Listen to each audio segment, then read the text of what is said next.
Hi everybody, Matt and I thought we would go through the back nine and just go ahead and show you some of the changes that have been done, what we feel are some of the bigger changes. Again, there are subtleties that have been done to every green complex, but here on 10 you're going to note the bunker has been expanded backwards and all of the surrounds have been resodded nicely. So this bunker is sure to attract a few more golf balls that are hit short right of the green. Matt's going to now go into the bunker and show us some proper bunker etiquette. We have Matt and Noel going into the bunker, obviously from the low side of the bunker. We wouldn't want to enter into the bunkers from the steeper sides or this right side of the 10th bunker. But he approaches it in from the left. He does bring the rake in with him. Go ahead and size up his shot. If this were a shorter bunker shot, I might go really wide stance and open the face a lot, but since this has a little distance to it, I won't go quite as wide. Still looking to hit about an inch behind the golf ball, maybe 2 inches. Gonna have some speed and some length to this swing. Put a little check on it for you. Now I'm gonna clean up my mess, and I like to rake it in the direction of play so that the groove lines are running parallel to the flagstick. Get my footprints out of there.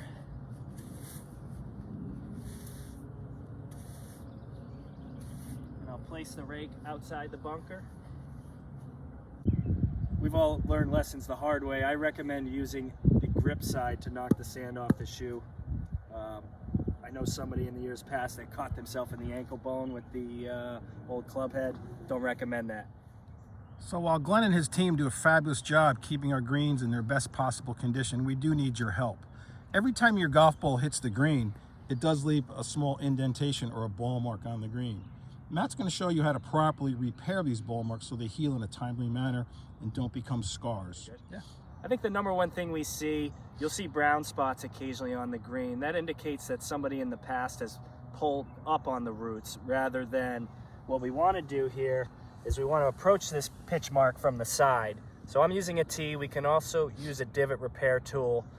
Anything that can allow us to push inward from all angles.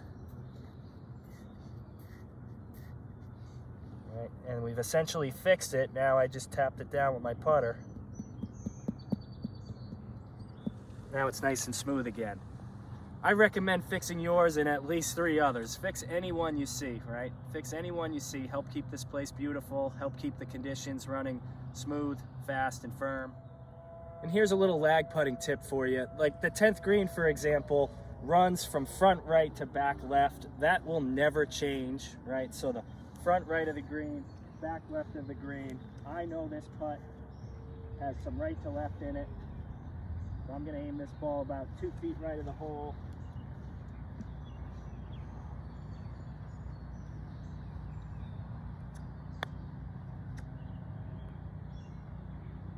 Get in there, come on. So the 11th hole had some significant work done in the bunkering short of the green in the fairway. The right fairway bunker, we've added one just past it to catch some of those long ball hitters. Swale has been added to collect some balls and make them run out down into the secondary bunker.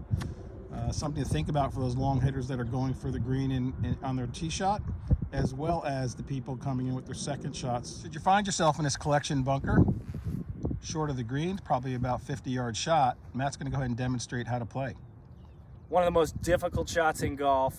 We're stuck in between blasting it like a greenside shot and more of a full swing wedge. It's an awkward yardage for longer hitters. I typically will select my second most lofted club. If I take my most lofted club, it's easier to chunk it, right? Like I said before, I typically don't blast this one because it requires a lot of speed. I'll kind of demonstrate. A blast shot would be kind of a wide-ish stance. A lot of speed. That's almost about as good as I can do, but if I miss-hit that, it's going way over the green, and that's about the hardest shot on the golf course. So what I recommend is more of a chipping pitching style where I'll choke up a lot, right? I'll set the club more towards the middle of the ball, narrow stance. Oh, that was nice.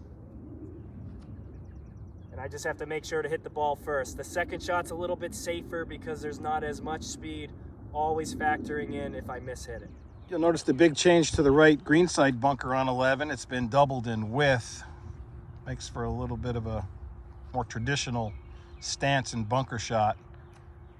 And this knob has been softened a little bit to allow some balls to roll down into this bunker as well. So here we are greenside at 11, and yes, Matt is standing up. I pushed my drive a little bit. Jimmy would be here in 2. This is my tee shot. We're going to teach you this short-sided shot. I think a lot of people get freaked out by this hill in front of you. Yes, it's taller than me, so it's about 5'4". But this is, like, I approach the shot. It's a pretty simple shot, but I don't always expect to hit it close. My safety net for this shot is to hit it a little bit past. I'm going to go normal grip. Turn this club about 45 degrees open, so it's almost laying flat on the ground. In order to encourage some loft, I'm going to go super wide with my stance. Right? I feel like I'm sitting in a chair. I'm going to try to hit this shot with minimal speed, but some length of swing in both directions.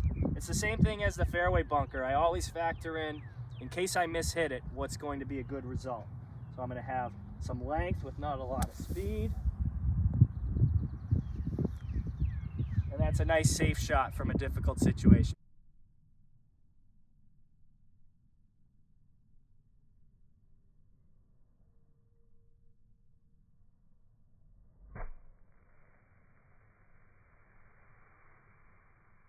So now we'll take a look at the 12th hole.